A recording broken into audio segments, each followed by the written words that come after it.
Using the news for assessment and teaching is, I imagine, a widespread practice. I want to outline an approach that I use in various different subjects listed on the slide. Essentially, what I do is I get students to work in teams or groups to survey newspapers over a period of time. I insist they use broadsheet newspapers only, preferably the Irish Times, certainly no tabloids to be admitted. Period can vary. Usually I ask them to do it over 4 or 5 weeks, and the size of the group and team can vary as well. From 2 to 4 generally is what I use. I ask the students, first of all, to select and summarize a specific number of students that would be of interest to their studies. The number of items can vary depending on the size of the project and how much marks are going for it, for example. The key thing, however, is that the items selected aren't to be from the business pages, but from the general new pages of the newspaper. I then ask the students to explain the relevance of the item they've selected to their subject area. And this is the aspect that really distinguishes good students from bad students. To give some examples of the kind of relevance that I'm talking about, here are various stories that the students used over the last number of years.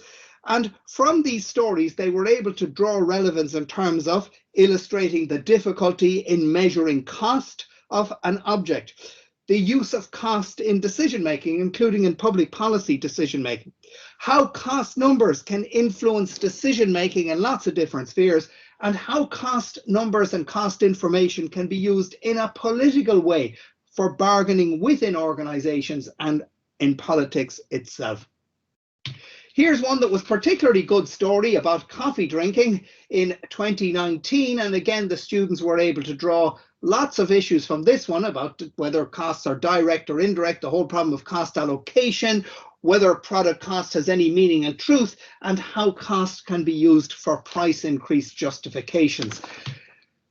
From the point of view of financial management, for example, investment by football clubs and football players, capital investment evaluation, and also highlighting the importance of qualitative considerations and of risk. It hasn't been unknown, for example, for football players to go shopping and not to justify the amount paid for them.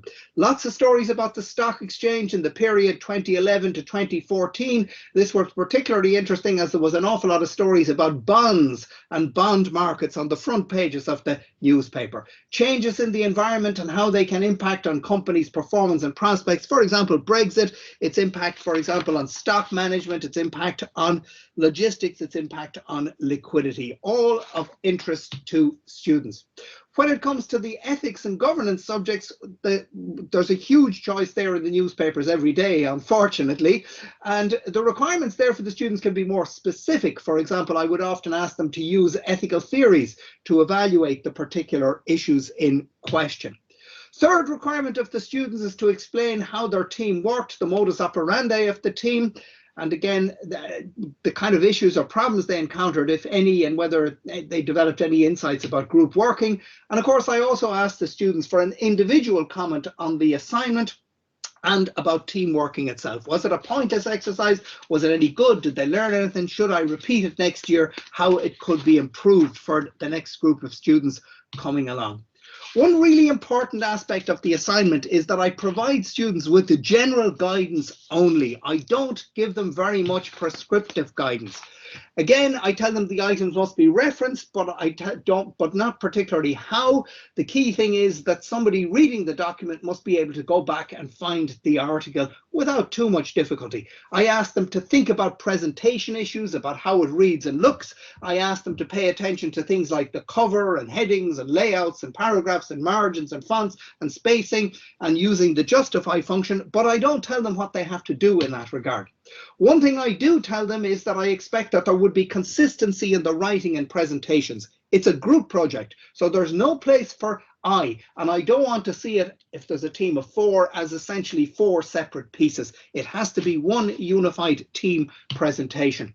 I don't give them any word count. That's entirely up to them. However, I do tell them that to be concise and to clearly articulate the issues is important. After all, summarizing is a core part of the exercise. I tell them that this quote, "Sorry for writing such a long letter, I didn't have time to write a shorter one." I'm not sure who said it, but that's a very good lesson for them to adopt. I tell them to be imaginative, to think inside, outside, and about the box, to express themselves, and really to make me smile with surprise. I don't see where the story is leading, and then suddenly they draw the relevance, and I go, wow, that's great, and I'm so happy then. And when they do that, that's real success in my mind. What are the positive aspects of the project? Well, it's highly flexible and adaptable. It can be used for students at all levels. It can be used across many subjects. It can be used for cross-modular assessment, and you can vary the requirements according to the circumstance. It's very strongly formative in helping relate subjects to everyday life and in kind of fostering a general awareness and interest in the students in current affairs. Not least of all, the value of a quality newspaper and why they might from time to time want to buy a newspaper. I do recommend that they buy a newspaper at least once during the project so that they can feel and hold the artifact and that they can understand how structured an artifact it is. I think it enhances and integrates the students' knowledge and understanding. It motivates engagement. It promotes self-directed learning. It helps them develop skills in analysis, evaluation, synthesis, using ICT, including for group working.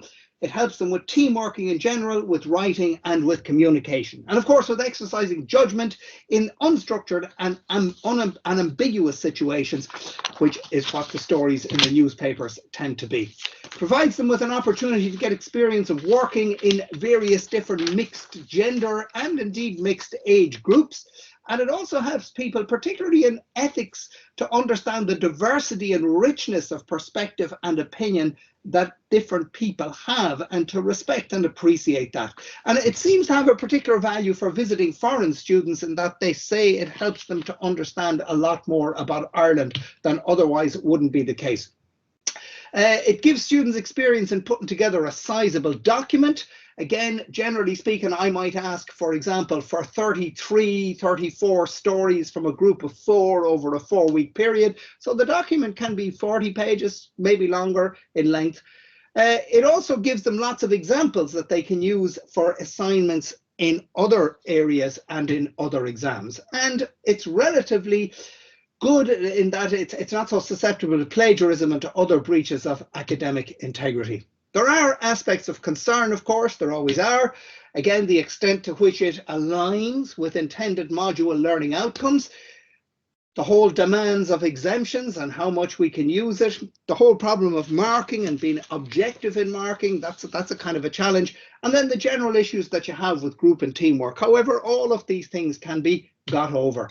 Overall, the students, their feedback has been really positive over the years. One that I'm particularly keen on is that students say they had never read a newspaper before and that they would continue to do so in the future. And the long-term positive resonance of the project was illustrated to me one day when I was walking down Shop Street in Galway, and I saw a graduate from about 10 years before, and he waved across at me and then he lifted a newspaper in the air and mouthed, "Still buying and reading it," and walked on. And I thought, great, that worked, that was successful. So I would suggest to people to try it because it's worth it. I've learned a lot from using it, including I've learned a lot of material that I can use in the classroom and that students can relate to.